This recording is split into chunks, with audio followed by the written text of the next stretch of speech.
Hello again. Like to chat again about um, some issues that I've just recently watched and seen, and also put a shout out to another lady by the name of Laura Tyler.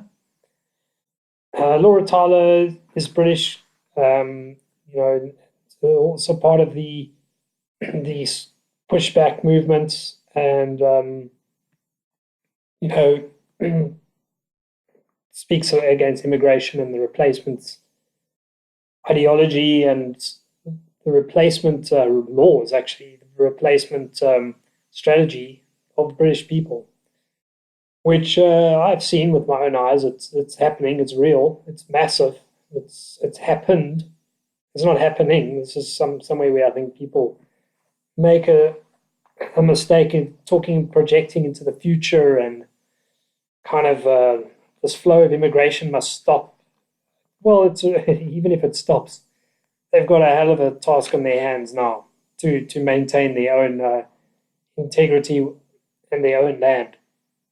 But in Laura Tyler's video, which I'll put into uh, the link into the description, um, she pointed out mainstream media and used the clip, where a Scottish woman phoned in and spoke to this, Mike Graham, some radio show. I've never watched him or heard him or anything, but it just showcases exactly how the mainstream media ridicules, embarrasses, tries to deflect, flat out lies, and they are there, and it backs up my point. They are there not to reveal the truth, but to actually hide the truth. They are deliberately there to hide the truth.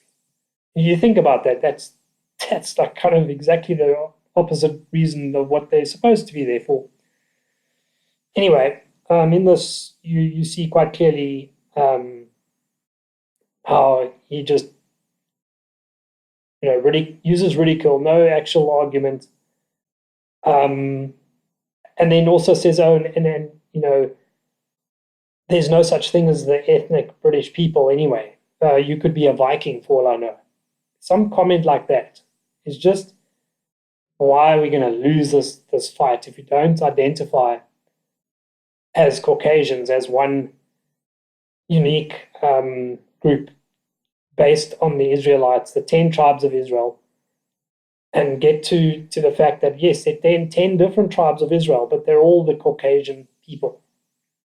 So this kind of showcases that, because nobody's got an answer to that. They go, well, how do you, like, aside from the fact that it's 600 years ago? I mean, it's absolutely ludicrous. But the Celtics and the Vikings, and yes, they did get invaded by the Danes and what have you, and then they've kind of mixed in as a nation and created the Britons as they are now. And it's obvious that there's a lot more closeness with a Celt to a Viking than with a sub-Saharan African to a Celt. It's there's clearly these 10 tribes of Israel, or the Israelites, and this is what we need to be claiming. I mean, it is laying a claim to our land, because we're running out of places to live. Literally, every nation on this earth has got a place that they can call their own, like legally, without getting harassed by powerful Jewish forces and media. And nobody in the boomer generation, very few people that have a lot of money of the boomer generation are actually putting resources towards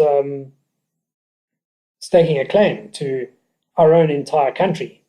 They don't help other ethnic people like themselves, which biblically is a sin, because your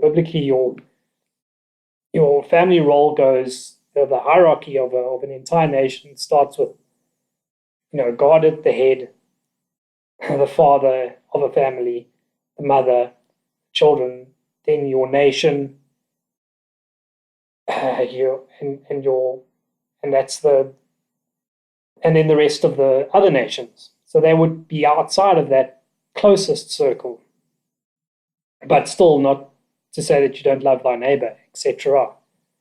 But often I believe that when the Bible mentioned love thy neighbor, it meant actually your national neighbor.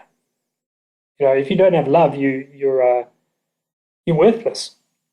You're not fighting and being a nasty person, to defend your own people, and being a bigot and a homophobe and a racist and all these things.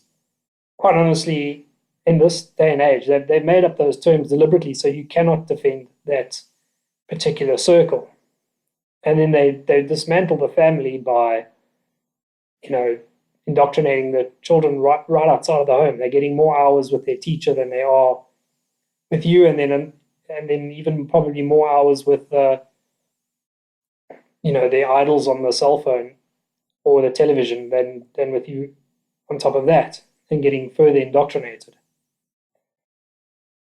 So this whole thing of this, there's no indigenous British. It's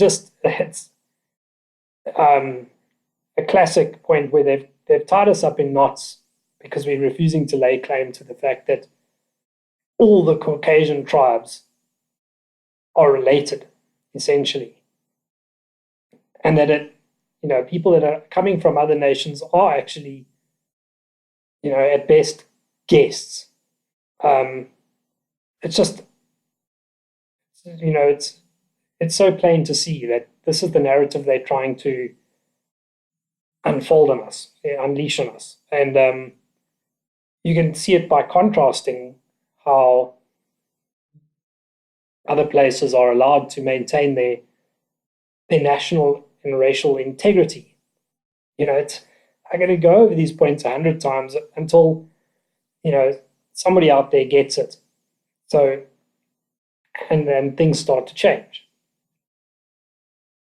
Because currently, we've been flailing around in the wind, and actually we're getting destroyed systematically. Not even with a war, with a fair battle. I mean, honestly, people hate war. I don't think war's a really nice thing to have, but at least you got a chance. But just doing nothing like we are just is a slow, systematic guarantee of being eradicated, from the face of the planet.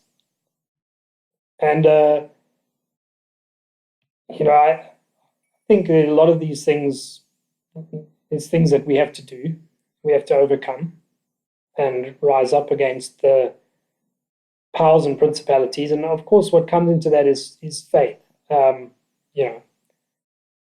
my advice is to young people and youngsters out there is to stick to a Christian faith and work on it, and then meditate on it. Don't meditate on Buddha and all this other crap.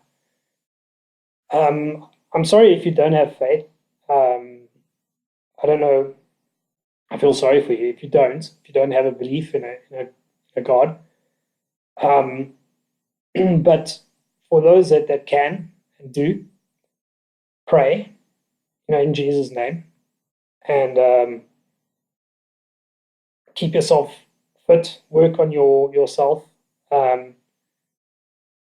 If you go out and you drink alcohol, in your group, be the guy who drinks the least. Always. That should actually be your strategy, your goal. In that group, if someone next to you has 5 beers, you have 1.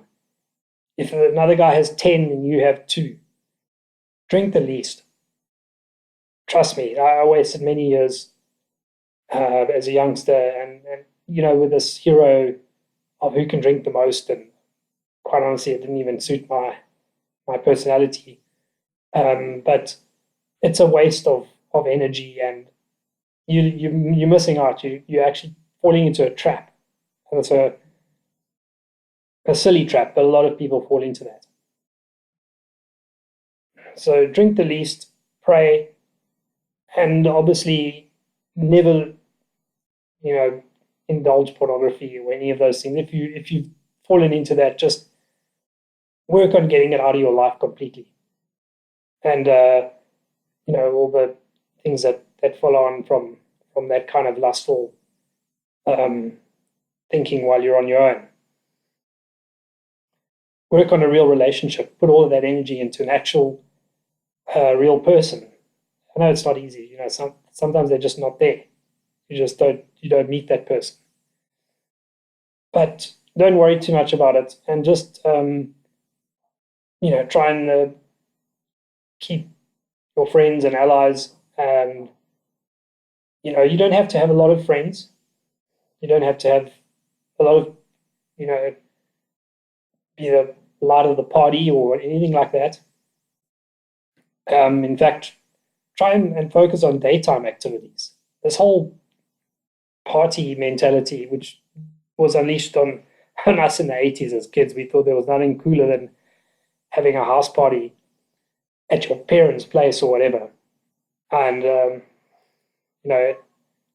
rather look at your daytime activities. Do you do a sport? Try and stay fit and healthy. If you're more intelligent, I mean, there's so many things that are out there for people who are more stimulated with their minds. Chess clubs, sharpen up your mind. In fact, that goes for everybody. Work on something that sharpens your mind, a challenge of some kind. And work on a physical challenge. Endeavor to lose some weight, perhaps run a better time in your local 5K park run, beat your pull-ups record, whatever it is. It's your self-improvement. Be proud of yourself and represent, as the gangsters say always. But yes, that's just one shout out that I wanted to put forward about Laura Towler, and I'll place that video. And it just kind of showcases exactly what we've been experiencing in the media. Your typical, when there ever was a debate that all in some poor, unsuspecting right-wing man, and they'd have a studio audience that's just absolutely rigged, with selected people that applause and laugh on demand. And, the interviewers also against him. There's a panel of 5 people against this guy. It's always loaded to the hilt. I saw that recently on a television debate in South Africa about the death penalty, which is something that is very much needed. And the panel had, 4 of these people were kind of against the death penalty, because that's one of the things the ANC got rid of, was our style of death penalty. Where the murderers and rapists, got the death penalty. They got hanged. And it sorted our crime problem out. We didn't have a lot of crime back then. And obviously, a society operates better with it because, the normal people can get on and not worry about these things as much. Because those kind of things, the terror is over those perpetrators who would do those things to not even go down that road. And if they do, it's rare, but they get hanged and there's justice at least. Justice is a biblical factor, I believe. Christianity's been absolutely subverted by this anti-justice type of, how dare you judge others? I mean, it's absolutely ludicrous. But then they go to their job and get judged by their boss all day long. Society doesn't work without judging.